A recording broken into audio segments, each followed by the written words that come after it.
Patton, a Guerra Blindada, a invasão da Sicília.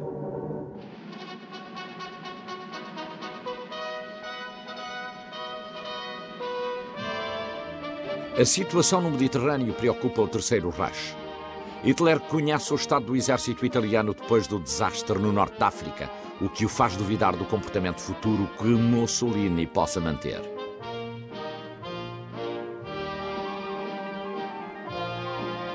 Depois de 4 anos de guerra, Benito Mussolini, o ditador italiano que chegou ao poder depois da marcha sobre Roma em 1922, transformando-se num dos aliados mais apreciados pelo regime nazi, viu a sua capacidade militar seriamente dizimada com o passar do tempo. O Duce e o rei Vítor Emanuel recebem o ditador alemão com uma grande manifestação popular, mais característica de um César, tal como Mussolini gosta de ser chamado. As informações dos serviços secretos alemães falam de uma possível rendição do exército italiano. E o Führer decide dar um golpe reunindo em Roma os chefes de Estado-Maior conjunto. Hitler necessita e exige que a Itália se mantenha forte, servindo de apoio na defesa do Mediterrâneo frente às forças aliadas. Se a Itália cede, a Alemanha seria obrigada a enviar tropas em auxílio de outras frentes, situação com a qual o alto comando alemão não contava. Essa mesma ideia era defendida por Churchill desde o princípio da guerra. Conhecedor da situação na qual o exército italiano se encontrava, decide reunir-se na Argélia com o general Marshall, com Sir Alan Brooke, com Eisenhower e com os comandantes aliados que tinham conquistado o norte da África. Entre todos, analisaram o plano que levou as tropas aliadas a penetrar no continente europeu. A Sicília será o trampolim e o objetivo principal é garantir a segurança das rotas marítimas no mar Mediterrâneo entre Gibraltar e o Canal do Suez. Montgomery fica encarregado de conduzir as tropas britânicas e o general Patton as americanas. O dia previsto para a invasão é o 10 de julho, durante o período favorável da Lua. Devido ao enorme desdobramento de navios e tropas no norte da África, alemães e italianos vêm-se embrulhados num jogo frenético de adivinhas acerca do próximo movimento dos aliados. Eles sabem que o próximo ataque para triturar o continente europeu chegará pelo Mediterrâneo, mas por onde? A inteligência naval britânica tenta descobrir os planos do eixo, colocando o cadáver de um suposto William Martin na costa espanhola. O cadáver leva falsos documentos criados para convencer os alemães e italianos de que Peloponeso e Sardenha são os alvos pretendidos. O ardil conscientemente planeado engana Hitler, que ordena às suas tropas e material para se desviarem para a Grécia.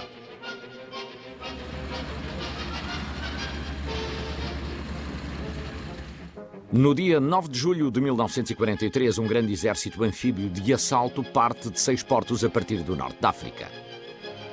De repente, o bom tempo e o mar calmo abandonam os aliados. Ventos de proporções quase de furacão levam o alto comando a considerar um adiamento do assalto e regressar ao porto. Mas, por fim, o general Eisenhower e o almirante Cunningham decidem fazer frente à tempestade e continuar a missão. Pela tarde, a partida contra o mar tempestuoso mostrou ter sido um êxito. A costa da Sicília estava à sua frente. O almirante Hewitt, chefe do Grupo de Operações Especiais da Marinha, pretendia abrir uma barreira antes da invasão, mas o exército opôs-se ao ataque da Marinha como ajuda para o desembarque.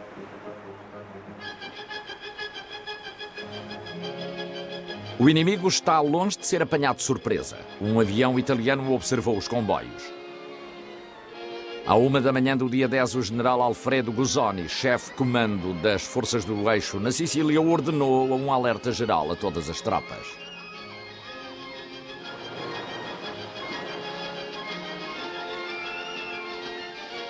Na frente de assalto, seguem aviões de transporte levando cerca de 3.000 paraquedistas da 82ª Divisão Aerotransportada, mas devido aos fortes ventos e à pouca experiência dos pilotos, os paraquedistas ficam dispersos ao longo de uma linha de 100 km.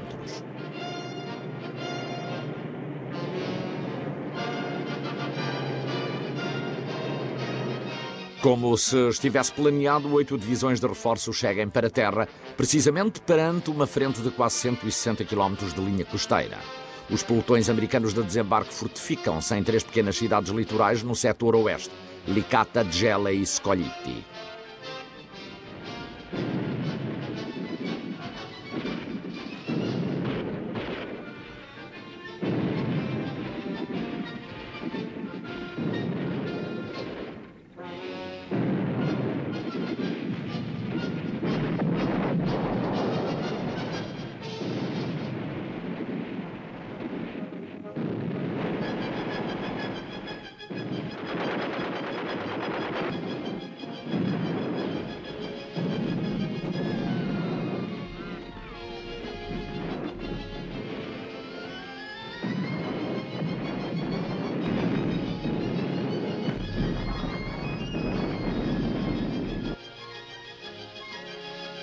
O que resta das tropas de desembarque chegam à praia às 8 da manhã sob uma cortina de fumo.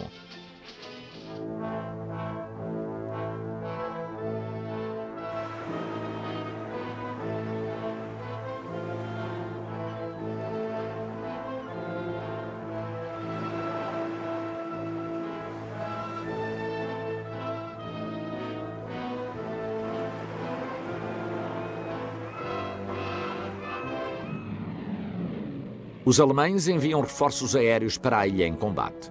O general Guzzoni começa o seu contra-ataque. Envia as suas forças blindadas e a infantaria pelas planícies de Gela em direção à praia, plenamente confiante na destruição da frente de ataque na praia ao anoitecer. A invasão aliada na Sicília tinha poucas horas de vida. Os desembarques deparam-se com uma dura oposição quando as forças blindadas contra-atacam fortemente. A infantaria americana lança um apelo desesperado pedindo o apoio da armada.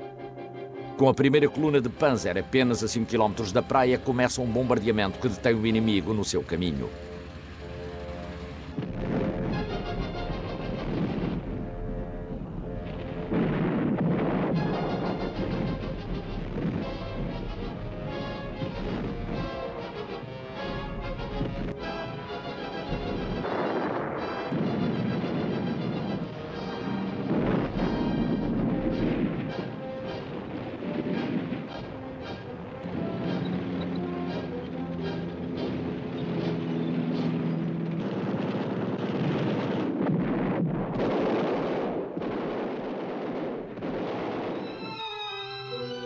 Enquanto os americanos prosseguem o seu avanço, o Grupo de Operações Especiais do Leste, sob o comando do general Montgomery, leva a cabo um ataque aéreo mais duro do que o dos americanos.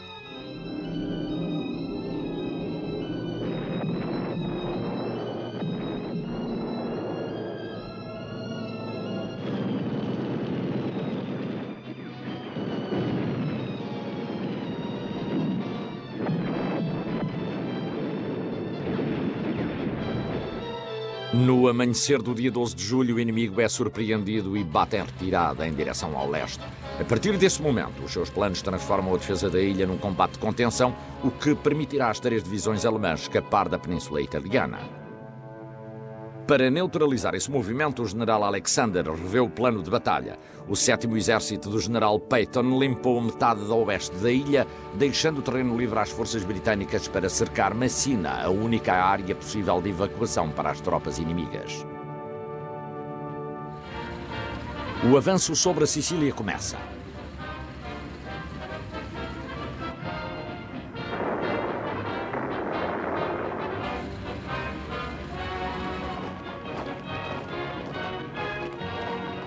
Durante uma campanha vitoriosa, Patton quase arruína a sua carreira militar. O seu comandante, o general Eisenhower, convoca-o para uma reunião urgente. Apesar da sua cordialidade, Eisenhower está furioso com Patton.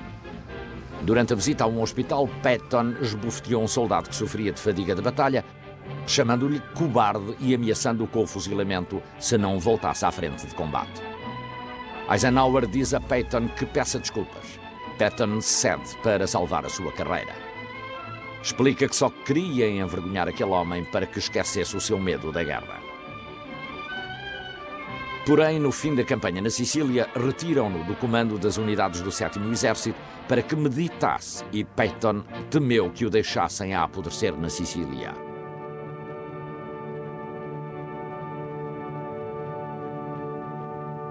George Patton Jr. nasceu em 1885 em São Gabriel, Califórnia, filho de um homem de negócios rico. Cresceu com uma única ambição: ser soldado. Em 1904 ingressa em West Point. Em 1916 o tenente Patton parte para a guerra. Irá lutar contra os rebeldes insurretos no México. A Primeira Guerra Mundial é uma aventura ainda maior para Patton. Depois da guerra, o agora coronel Patton frequenta a escola de tanques em Maryland. Aí conhece outro oficial, o major Dwight Eisenhower, e assim começa aquilo que será uma boa e duradoura amizade. Quando os Estados Unidos entram na guerra, os oficiais de carreira como George Patton são chamados para comandar os exércitos americanos. A 17 de agosto, cerca de 100 mil homens e 15 mil veículos deixam a Sicília em direção à Península Italiana. Nesse dia, tropas adiantadas do 7º Exército do General Patton chegam a Messina e encontram-na abandonada.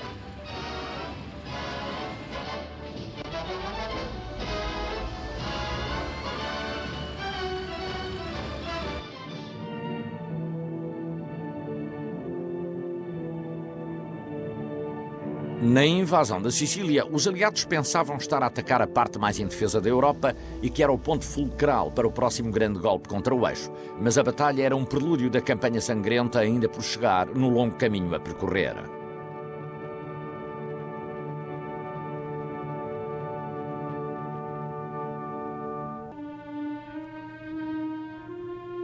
A invasão aliada e a quebra das forças alemãs convencem o rei Vítor Emanuel III e o Conselho Fascista de que se avizinha uma mudança nos tempos.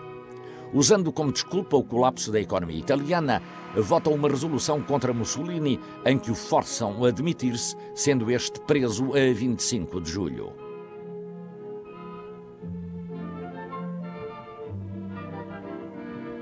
A Armada Italiana, como prova da mudança ocorrida no governo, navega em direção à ilha de Malta para oferecer a sua rendição perante os comandos ingleses. O Marechal Pietro Badoglio, que tinha sucedido a Mussolini, convence Hitler de que a Itália continuaria a seu lado na guerra, porém secretamente assina a rendição com os aliados e mais tarde declara guerra à Alemanha.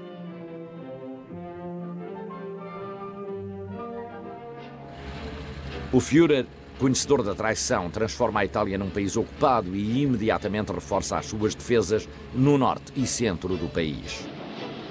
Churchill e Roosevelt, na Conferência de Casablanca, decidiram o próximo alvo. Os 30 quilómetros de praia próximas a Salerno, a norte da Sicília, na costa italiana. Monte Cassino, as críticas do Vaticano. No dia 9 de setembro, o 5º Exército, composto por 3 divisões americanas e 3 britânicas, lança um assalto anfíbio sobre a costa oeste de Itália, a Baía de Salerno, a 48 km a sul de Nápoles. Durante quase uma semana, com a ajuda de fortes ataques aéreos e dos grandes canhões da Armada Britânica, o cerco dos alemães é quebrado.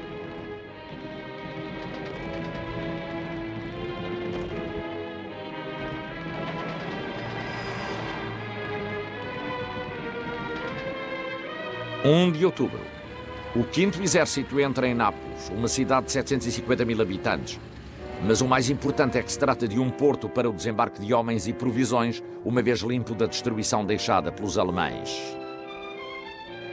Os aliados esperam entrar em Roma dentro de 2 meses. Todas as unidades alemãs que se encontram em Itália ficam em alerta, preparadas para retaliar rapidamente a qualquer avanço dos aliados. Os alemães, às ordens do marechal de campo Albert Kesselring, dispõem-se a esgotar as forças dos aliados, apenas arriscando pequenos destacamentos, e a partir das suas posições no alto das colinas castigam duramente os seus inimigos. Quando as posições são seriamente ameaçadas, movem-se 2 ou 3 quilómetros e repetem as mesmas táticas. Os defensores estão sempre escondidos e protegidos pelo terreno. As forças aliadas avançam, apenas para serem retaliadas uma e outra vez.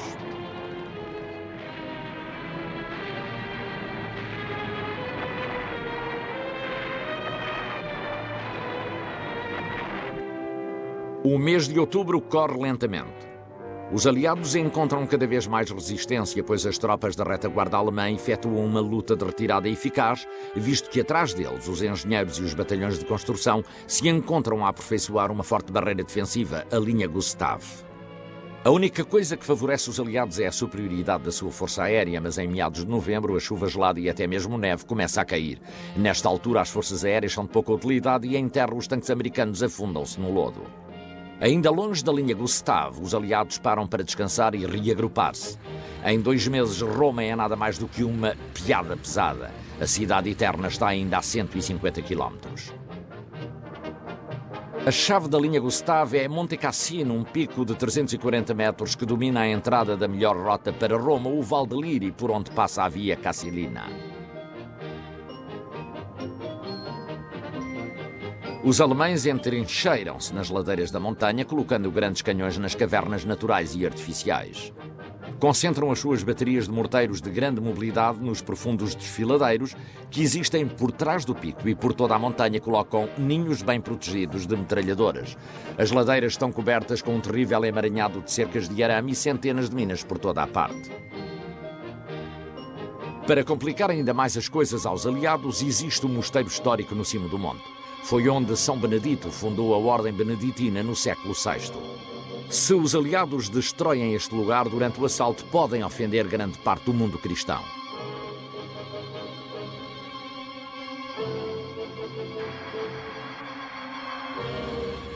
De dezembro, fim da trégua.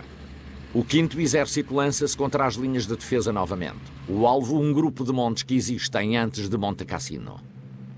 925 canhões abrem fogo sobre esse alvo.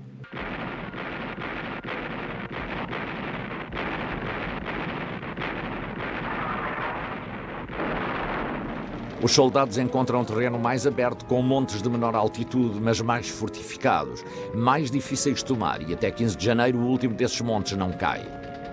A 1,5 km está o Rio Rápido e logo depois Monte Cassino. O 5º Exército, com 8 divisões, demorou 6 semanas para avançar 12 km. Sofreu cerca de 16 mil baixas, mas agora nada o pode deter. Os estrategas aliados propõem um desembarque em Anzio, 50 km a norte. É necessário lançar uma ofensiva imediatamente contra a linha Gustav, de forma a que os reforços alemães se desviem da área de Anzio. A 36ª Divisão encabeçará o avanço. 20 de janeiro de 1944, os aliados planearam uma ofensiva combinada contra a linha Gustav dos alemães a 90 km ao sul de Roma.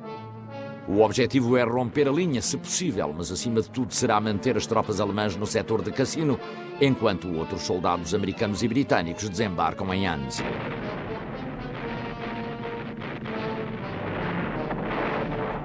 A artilharia alemã impede a construção de uma ponte sobre o rio. Tudo foi destruído. Os barcos, as pontes. Os homens que atravessaram os rios não têm munições, tentam voltar, mas apenas os bons nadadores conseguem. Morrem 1.681 homens da divisão Texas. O assalto dos aliados a Cassino dá lugar à chegada de novos reforços à linha Gustav, tropas que de outra forma teriam sido empregues na resistência ao desembarque em Anzio.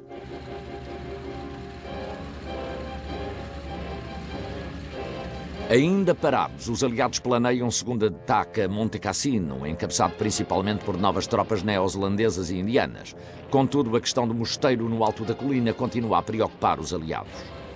Passam dias de terrível indecisão sobre se devem ou não bombardear e destruir o mosteiro. Os seus muros de 3 metros de espessura proporcionam uma segunda linha defensiva aos alemães, caso sejam obrigados a retroceder desde a ladeira da montanha. Por isso, decidem que é necessário destruir o mosteiro. É esse o argumento que prevalece. A 14 de fevereiro, o abade, 5 monges e 200 refugiados que vivem no mosteiro recebem uma notificação, através de mensagens escritas lançadas por avião, prevenindo-os do bombardeamento. Nenhuma data é definida. O abade pede aos alemães que os escoltem para um sítio seguro. É-lhes comunicado que terão uma escolta dentro de 2 dias. 15 de fevereiro, os monges e os refugiados ainda estão no mosteiro, quando um ruído ameaçador leva aliados e alemães a porem os olhos no céu.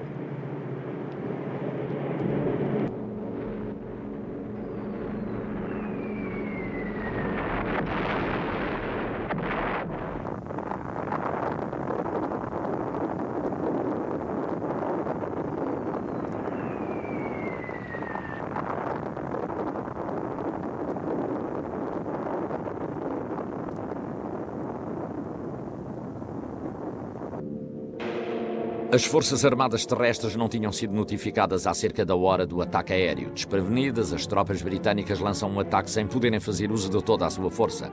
Muitas vidas tentam recolher-se pelo norte, a 1 km de Monte Cassino, e alcançam a estação de comboios a sul da cidade, Cassino, mas já não podem avançar mais. O segundo ataque a Monte Cassino fica em ponto morto.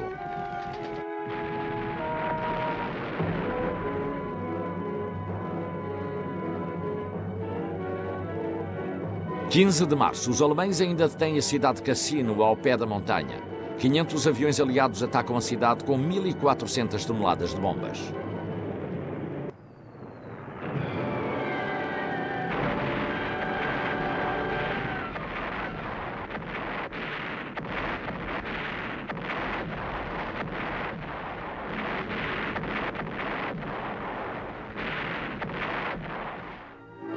Após o bombardeamento, é lançado um ataque a partir de 3 posições contra o inimigo desconcertado. Quase toda a cidade de Cassino cai. Os Gurkhas escalam metade de Monte Cassino a fim de ocuparem uma ponta da montanha chamada Monte do Enforcado. Tal poderia ser um presságio para a vitória, mas inexplicavelmente um batalhão de reserva não recebe ordens para se juntar ao assalto. O ímpeto inicial perde-se então.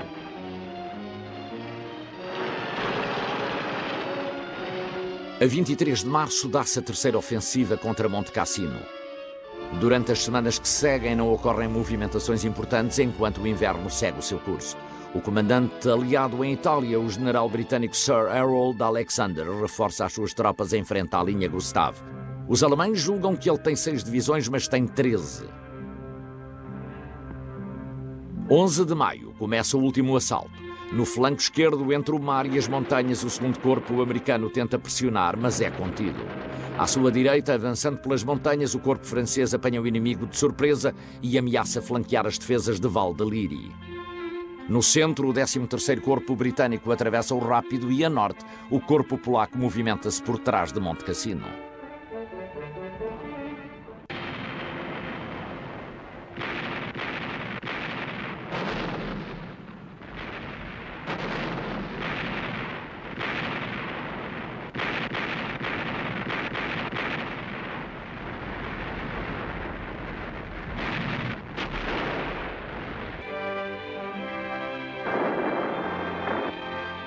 A 18 de maio, as tropas polacas e britânicas apertam o cerco por trás de Monte Cassino, mas a guarnição alemã escapa, fugindo antes mesmo do encerramento do buraco. Finalmente, o corpo polaco toma Monte Cassino.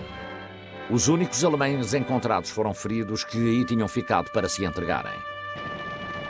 Os alemães retiram-se para uma posição defensiva secundária a 10 km da linha Gustav, a linha Adolf Hitler.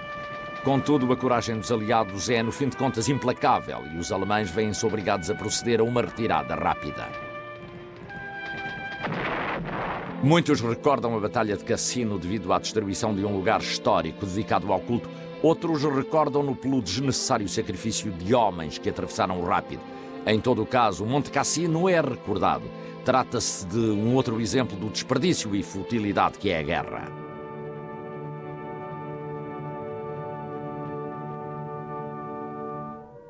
Anzio, ponto morto.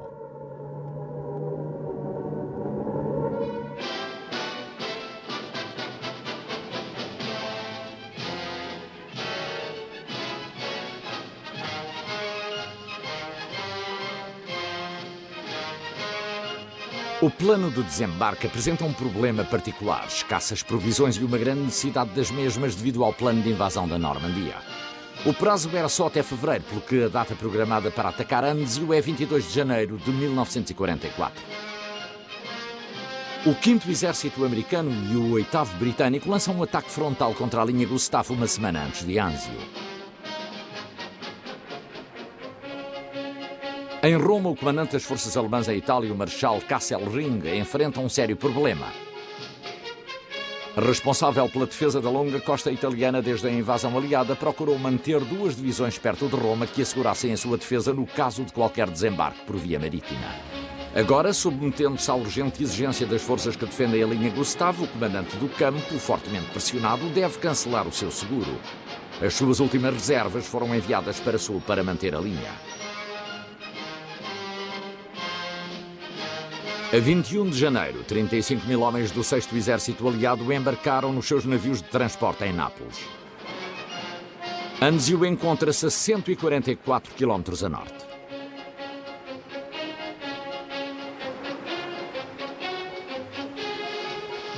Na manhã de 22 de janeiro, uma frota de 253 navios aproxima-se das praias de Anzio.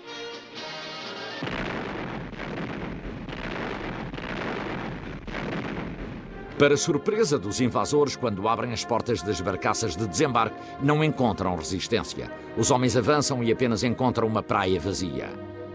As primeiras tropas desembarcam sem terem de molhar os pés.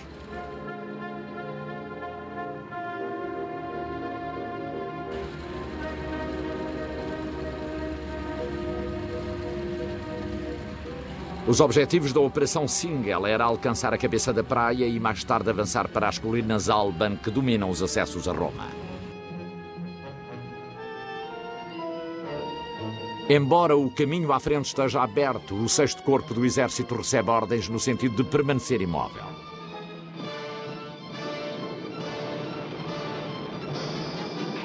A norte, combatentes e bombardeiros aliados iniciam um ataque às pontes e estradas.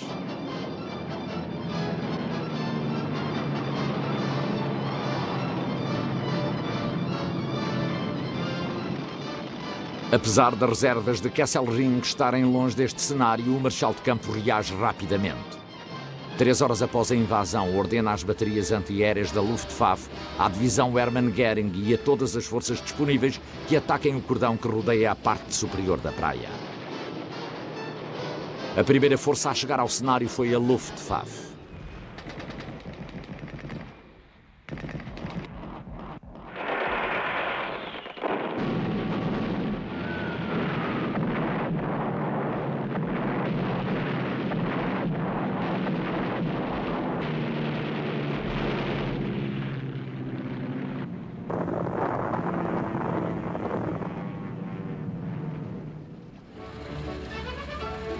Finalmente, 3 dias após o desembarque, o 6º Exército recebe ordens para dilatar a parte superior da praia, enquanto que o 1º britânico se dirige para Campoleone e o 3º americano avança até à cisterna. Mas lá elevam-se as colinas Alban e Roma. Um exército alemão reunido apressadamente, mas que já tem mais ou menos 40.000 homens, bloqueia a estrada.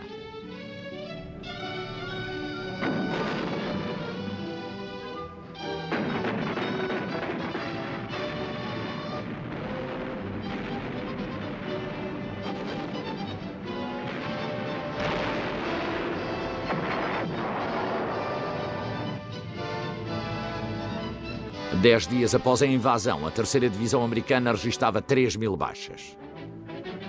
A 3 de fevereiro, cumprindo ordens de Hitler de bloquear o acesso sul de Roma, os alemães juntam todas as tropas disponíveis, que já contam com mais de 90.000 homens, para iniciar um contra-ataque em grande escala. Tentando adquirir um outro Dunkerque, recebem ordens no sentido de lançarem os aliados ao mar.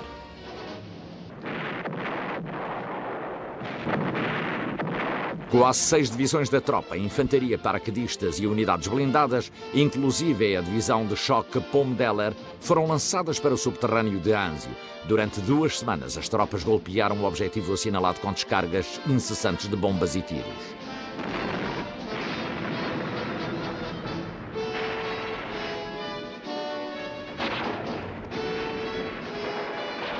A cada dia que passa, a batalha afigura-se cada vez pior para os aliados. Sob bombardeamentos ininterruptos, o foco da ocupação reduz-se constantemente. Em 4 dias, os alemães sofreram mais de 5.000 baixas e os americanos 4.000.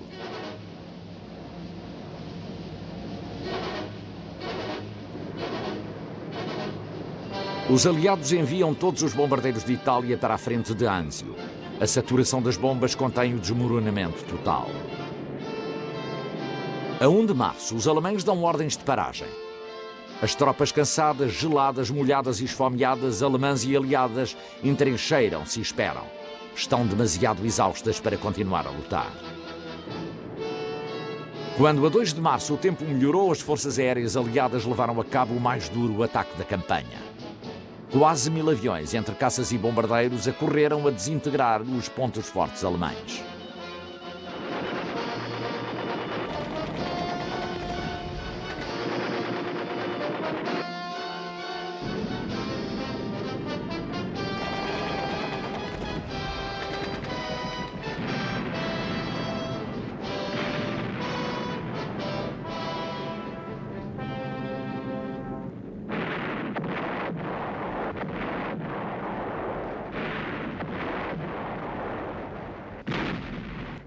O fim dos bombardeamentos também marcou o fim das esperanças alemãs em levar a cabo outra grande contraofensiva. Até finais de março, mais de 120.000 aliados aglomeraram-se num círculo de fogo que designaram como o meio hectare do inferno. Não conseguiram escapar, mas estavam a conter 135.000 alemães, desesperadamente necessitados de abrir outras frentes. Durante quase 3 meses, ambos os lados lutaram na defensiva. Eram feitas tentativas contra a linha, a qual era penetrada e novamente fechada. O grande ataque abre possibilidades para pequenas escaramuças, durante as quais os homens morrem um por um. Para os homens contidos no círculo de fogo de Anzio, foram tempos de constantes bombardeamentos. Um dos seus executores principais era um canhão chamado pelos alemães de Monstro Leopoldo e Anzioani pelos americanos. Lançou projéteis dentro daquela área com um efeito devastador.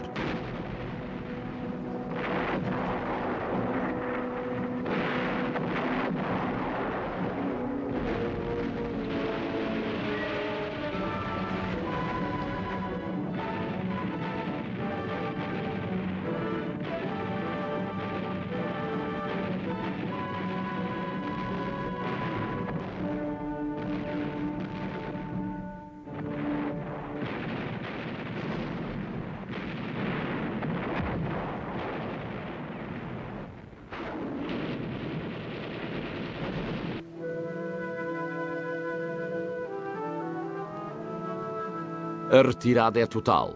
25 de maio, a 2 dias da batalha mais atroz, Cisterna cai. Neste dia memorável ocorre algo largamente ansiado. As tropas de Anzio reúnem-se finalmente com o exército americano que destruiu a linha Gustav. Para os aliados as coisas estão a mudar, mas com grandes custos. O 6º Corpo sofre mais de 4.000 baixas numa semana. Com a crescente pressão, toda a frente alemã começa a quebrar. A 2 de junho, os alemães encontram-se em franca retirada e os aliados varrem vitoriosamente o norte de Roma.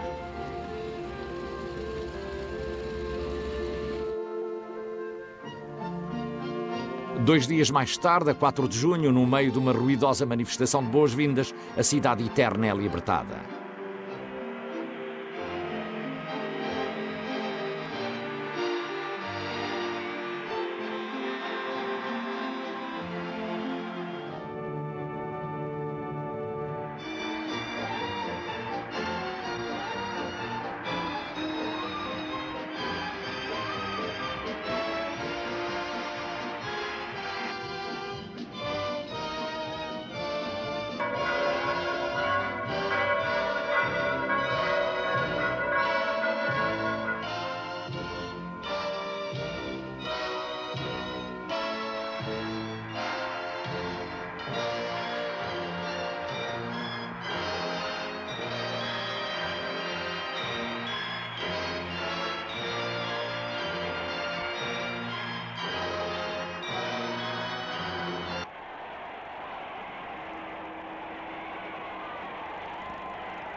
Eugênio Maria Giovanni Pacelli foi eleito Papa a 2 de março de 1939, quando cumpria 63 anos. A sua amizade com Pio XI fê-lo tomar o seu próprio nome.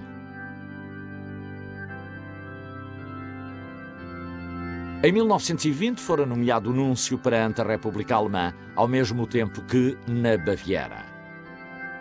Em 1925 foi transferido para Berlim, metrópole do protestantismo, mas rapidamente conseguiu conquistar o carinho e o respeito dos cidadãos.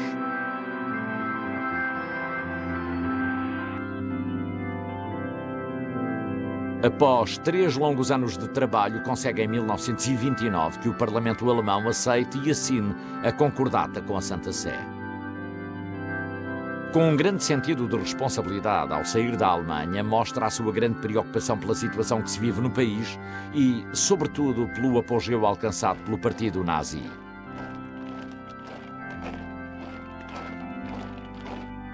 Em Roma é nomeado secretário de Estado. A sua vontade de ferro e disciplina fazem com que o Santo Padre Pio XI o considere o seu melhor colaborador.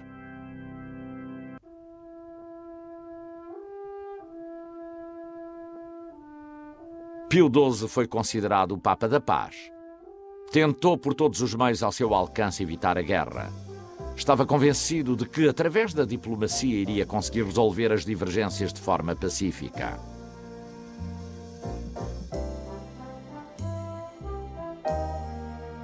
A 24 de agosto de 1938, numa tentativa desesperada, transmite uma mensagem ao mundo inteiro através da rádio, na qual propunha um programa de paz composto por 5 pontos.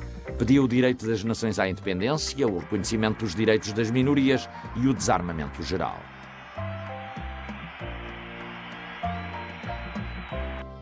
Durante a Segunda Guerra, o Vaticano permaneceu neutro, fazendo contínuos apelos em prol da paz.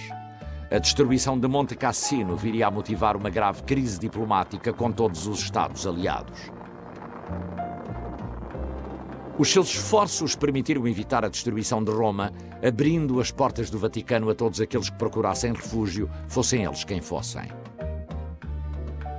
Impulsionou a criação de um programa de ajuda às vítimas e prisioneiros de guerra.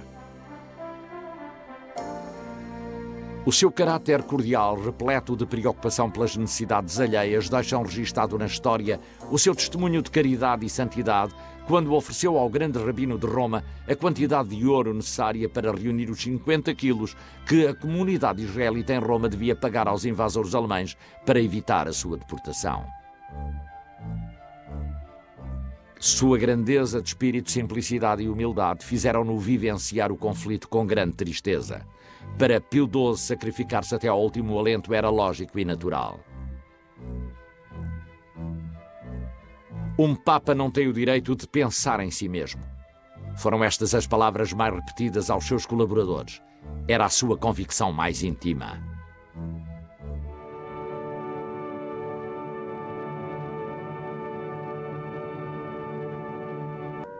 A linha gótica. Estendida ao longo das montanhas escarpadas dos Apeninos, escondia-se a última linha alemã de defesa do norte de Itália, a linha gótica. 16 divisões em trincheiras para a última batalha. A linha é sólida. Para a chegada da primavera, todos estavam preparados para a esperada ofensiva dos aliados.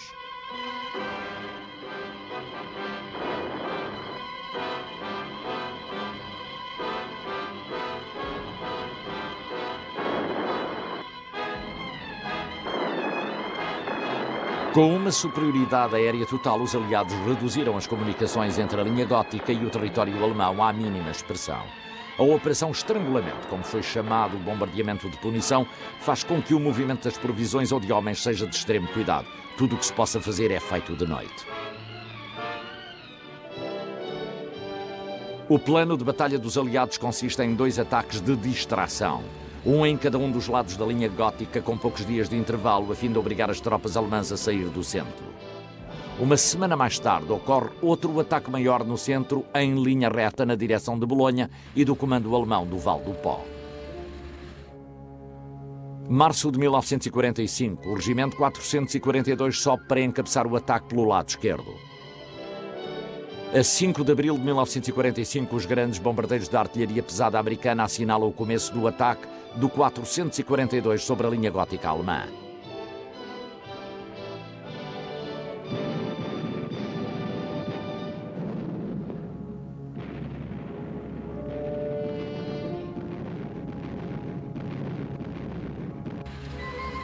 Diante do 442 ergue-se o Monte Belvedere, ocupado pelas tropas alemãs que ao longo de 5 meses tiveram tempo para fortificar a sua linha de defesa. A 5 de abril de 1945, o Regimento 442 dos Estados Unidos alcança o Monte Belvedere e abre um rombo na linha gótica alemã.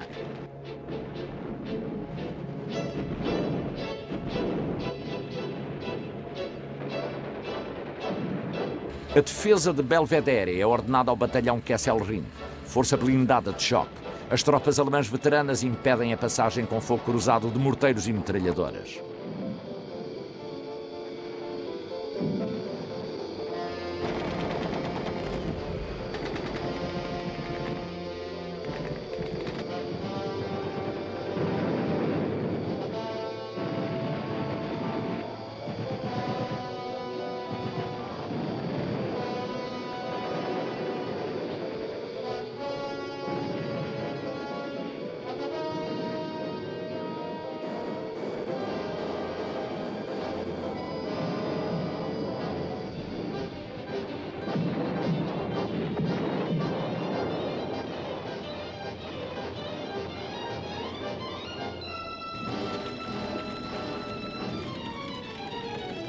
Passados 2 dias, o monte Belvedere cai, apesar dos reforços trazidos pelas tropas alemãs desde o centro da linha.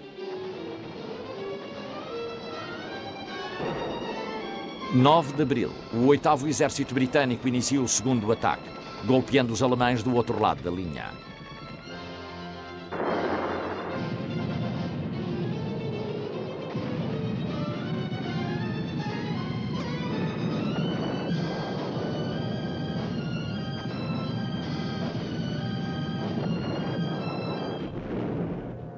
O ataque principal do 5º Exército ao centro da linha alemã fica pendente por causa do mau tempo.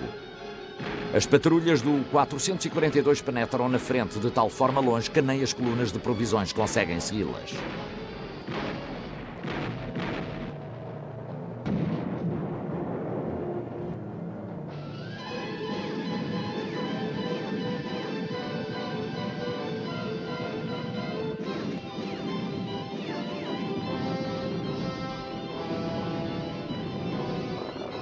Agora, com um ataque nos dois extremos da linha, o golpe frontal ao centro irá desorganizar o equilíbrio da resistência alemã.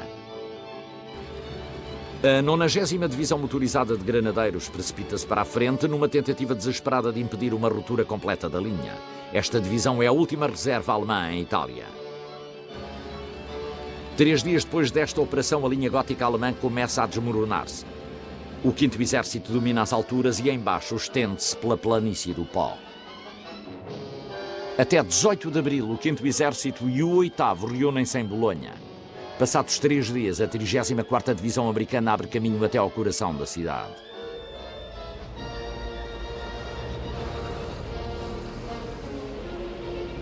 O caminho até aos Alpes está aberto. Ao longo da frente do 5º Exército, as forças alemãs esforçam-se por abrir caminho e escapar das garras dos aliados. A última esperança alemã consiste em alcançar o rio Pó antes deles.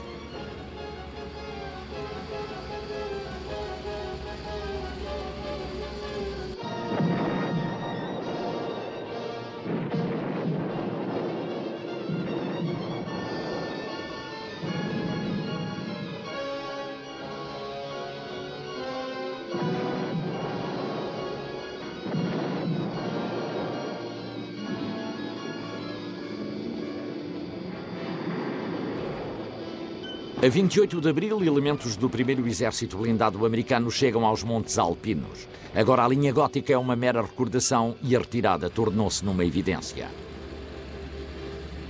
29 de abril, a 148ª Divisão Alemã rende-se por completo. Pelas 2 da tarde do mesmo dia, o alto comando alemão lembra que a rendição completa só será efetiva a 2 de maio. Em apenas 19 dias, os aliados tinham vindo dos Apeninos até aos Alpes, tendo posto um ponto final na guerra em Itália.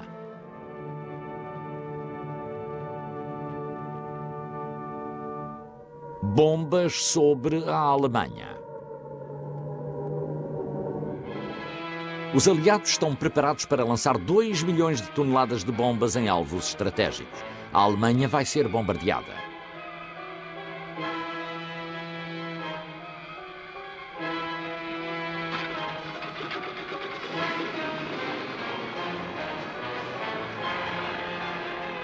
Os americanos durante o dia e os ingleses durante a noite organizam uma ofensiva de bombardeamento combinado.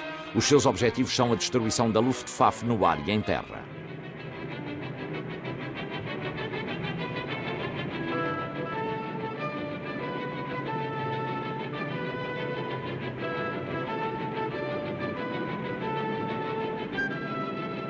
Os ruidosos B-17 constituem grande parte da frota americana. Operam a altitudes superiores a 8.000 metros e são capazes de alcançar qualquer alvo na Alemanha.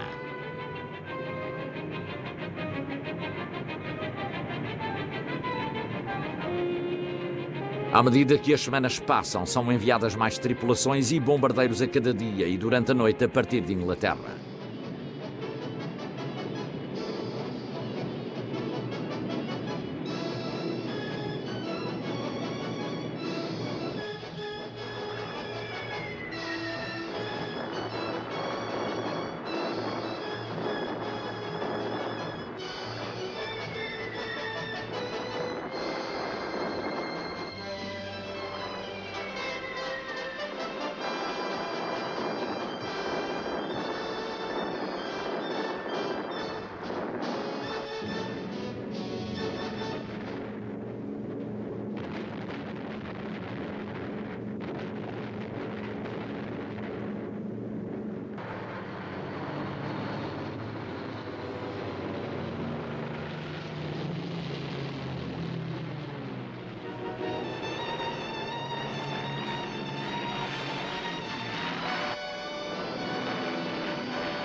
O resultado da ofensiva americana na Alemanha em horas do dia, com luz, foram desencorajadores para os estrategas aliados.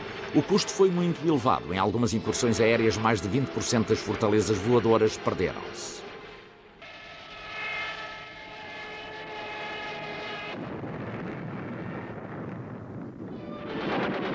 O ano de 1944 começou com violentos assaltos aéreos às forças da Luftwaffe.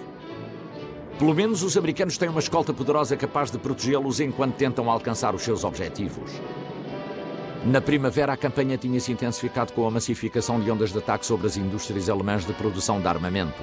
A Luftwaffe encontra-se em dificuldades no combate aos ataques, cada vez mais frequentes e numerosos. Perderam centenas de caças da sua primeira linha defensiva. São dadas ordens no sentido de apenas fazer descolar os aviões caso os alvos importantes estivessem ameaçados. Até junho, a Luftwaffe encontra-se seriamente debilitada, tendo a sua capacidade para interferir nas operações aliadas diminuído drasticamente. A supremacia aérea aliada ao desembarcar na Normandia é de tal forma completa que no dia de Eisenhower anuncia às tropas: não vos preocupeis com os ataques aéreos. Se avistardes algum avião a cruzar os céus, será um dos nossos. A Luftwaffe tem, contudo, esperanças na produção de uma nova arma, o primeiro avião supersónico, o revolucionário Messerschmitt 262. Os poucos modelos que estavam a funcionar provavam que esta arma podia causar danos nos aliados que não tinham meios para combatê-la. As fábricas subterrâneas alemãs têm capacidade para produzir 1000 unidades por mês.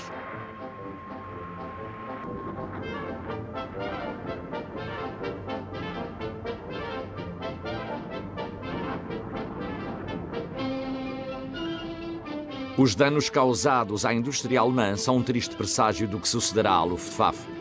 A produção dos caças supersónicos e outra classe de aparelhos fica praticamente suspensa. Pondo de parte estes graves contratempos, a Luftwaffe continua a resistir.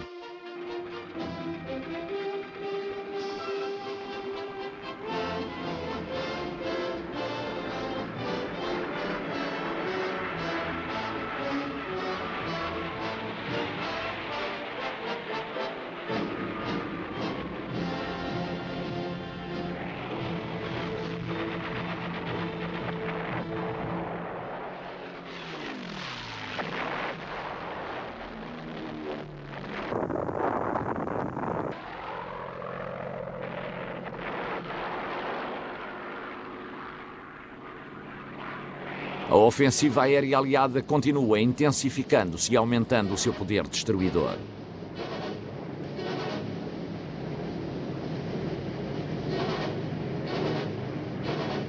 A guerra aérea alcança a sua máxima intensidade. Nenhuma cidade, independentemente do seu tamanho, se salva da destruição. A pequena matiz que separa os bombardeamentos seletivos dos indiscriminados já não existe.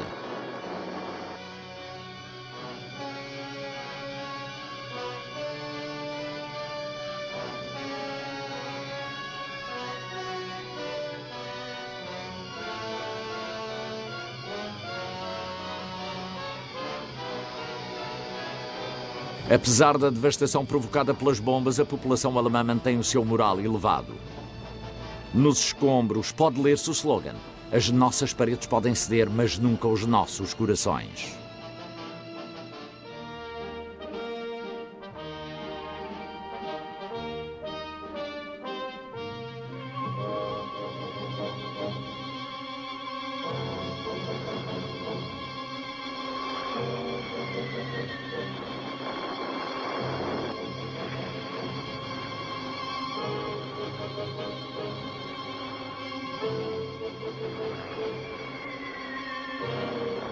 O último grande ataque dos aliados teve lugar em abril de 1945. Já não restavam alvos para destruir.